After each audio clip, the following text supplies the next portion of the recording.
Hello, everybody. Earlier this week, I spent some time with the hardworking men and women of the American auto industry who are busy writing a new chapter in America's story. Just a few years ago, their industry was shedding hundreds of thousands of jobs. Two of the big three, GM and Chrysler, were on the brink of failure. If we had let this great American industry collapse, if we had let Detroit go bankrupt, more than 1 million Americans would have lost their jobs in the middle of the worst recession since the Great Depression. I refuse to let that happen. These jobs are worth more than just a paycheck. They're a source of pride and a ticket to the middle class. These companies are worth more than just the cars they build. They're a symbol of American innovation and a source of our manufacturing might. So in exchange for help, we demanded responsibility. We got the companies to retool and restructure. Everyone sacrificed. And 3 years later, the American auto industry is back. Today, GM is the #1 automaker in the world. Chrysler is growing faster in America than any other car company. Ford is investing billions in American plants and factories and plans to bring thousands of jobs back home. All told, the entire industry has added more than 200,000 new jobs over the past 2.5 years. And they're not just building cars again, they're building better cars. Thanks to new fuel efficiency standards we put in place, they're building cars that will average nearly 55 miles per gallon by the middle of the next decade. That's almost double what they get today.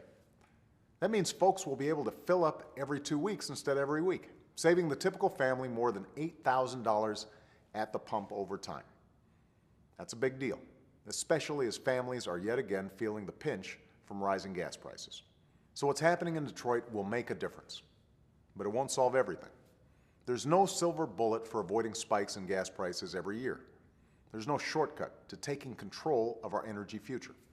We have to pursue an all-of-the-above strategy that helps develop every source of American energy, and we have to do it now. The good news is we've been making progress. Here, take a look at this chart. 6 years ago, 60% of the oil we used was imported. Since I took office, America's dependence on foreign oil has decreased every single year. In fact, in 2010, for the first time in 13 years, less than half the petroleum we consumed was imported. Part of that's because we're producing more oil here at home than at any other time in the last 8 years. But we can't just drill our way out of this problem. While we consume 20% of the world's oil, we only have 2% of the world's oil reserves. We've got to develop new technologies that will help us use new forms of energy. That's been a priority of mine as president.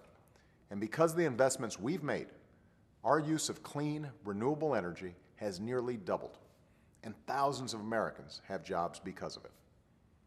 Now we need to keep at it, and to do that, we need to make the right choices. Here's one choice we can make right now. Every year, $4 billion of your tax dollars goes to subsidizing the oil industry. These are the same companies making record profits, tens of billions of dollars a year. I don't think oil companies need more corporate welfare. Congress should end this taxpayer giveaway. If you agree with me, I'm asking you to email, call, or tweet your representative. Tell them to stop fighting for oil companies and tell them to start fighting for working families. Tell them to fight for the clean energy future that's within our reach.